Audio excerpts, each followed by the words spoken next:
What's going on, everybody? Yes, it's a little dark, but we're about to replace this outlet. We've actually already replaced it at this point, but we're about to replace this outlet. But before we do, I just want to let you know I'm not an electrician. I'm simply a homeowner, but I'm not afraid to do things, and this is why I also like to make videos for you guys, for everybody to see how simple something might be, and for you to take some things into your own hands. But if you don't feel comfortable with it, by all means call an electrician. But I like to do things myself. Replacing one of these receptacles is very, very simple. You just have to take the proper precautions and steps safety wise. So check the video. Thanks for watching. So this is what we're replacing today. This ground fault indicator outlet here for my washing machine has failed. The red light's on. It says replace it flashing, but it's solid. It won't reset. Anytime you try to reset it, it automatically just snaps, and if it does actually catch, the second that you touch the prong to plug something in, it shuts off. So we're going to replace this plug now. First and foremost, always use safety precautions. Make sure you shut off the main power of your electrical panel.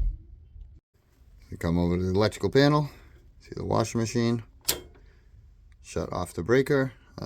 That way you don't touch any wires and, shock yourself. Alright, first thing we're going to take off is this cover. There's already missing a screw here, but that's okay. That screw is really not necessary or important besides holding that cover on for, aesthetics wise. And that was a flathead. The rest of these are all Phillips heads, so I'm going to go ahead and take those ones off next. I know this all looks kind of weird, but I just put this bracket here to hold up that surge protector there. Power strip that comes off of here. I have that plugged in for some lights here in my basement because I have a very old basement and there is very minimal lighting under here, so I'm going to go ahead and zip the rest of this off real quick and I'll bring it right back on. Now you got all your wires back here, your grounds, your powers, copper wires. You're going to kind of pull everything out, and you'll see where everything bolts here. There's one screw there, one screw up here, and then you have your ground connection here. So this one, you can see the orientation of it is up like this, not this way. So it's actually upside down.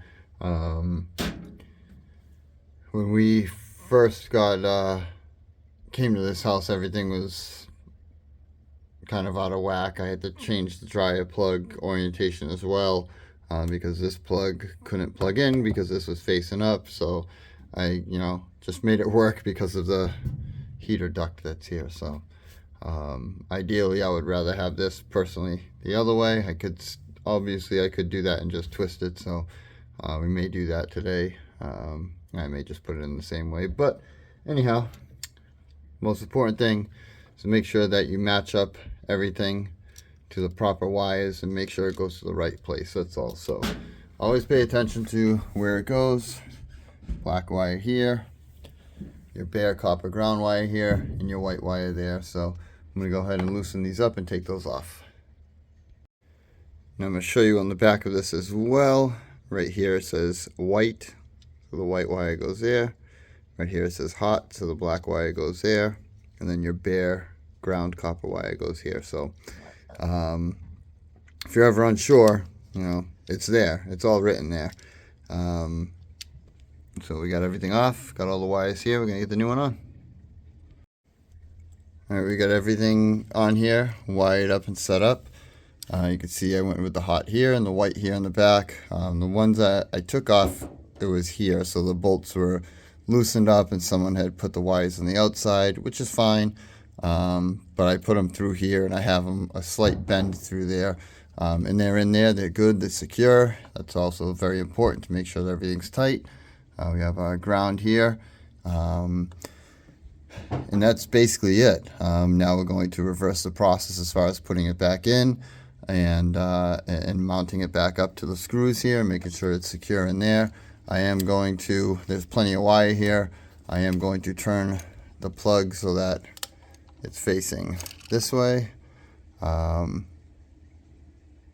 just because I like it that way better personally, but whatever is easiest for you, whatever is best for you. Almost done. I mean, really, even with making the video, this is taking me about 10 minutes, so but don't rush it. You know, especially if it's your first time doing this, take your time and make sure you do it right. Other than that, it's really simple. So we're going to put that back in. Alright, so we have the plug fully installed, and I'm just going to put the faceplate cover back on. It's going to be the same one. Obviously, I put white on here and I took a black one off. I'm going to put the black cover on because that's what I have.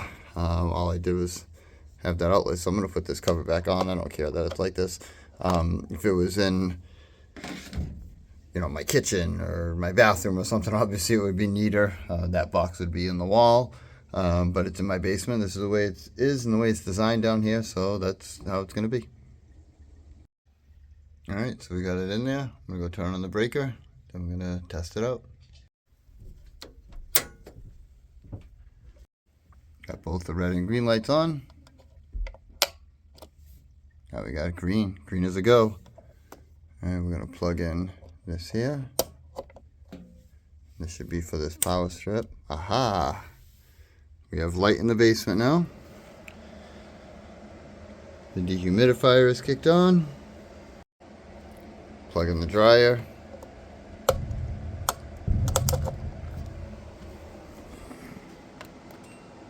And we have power.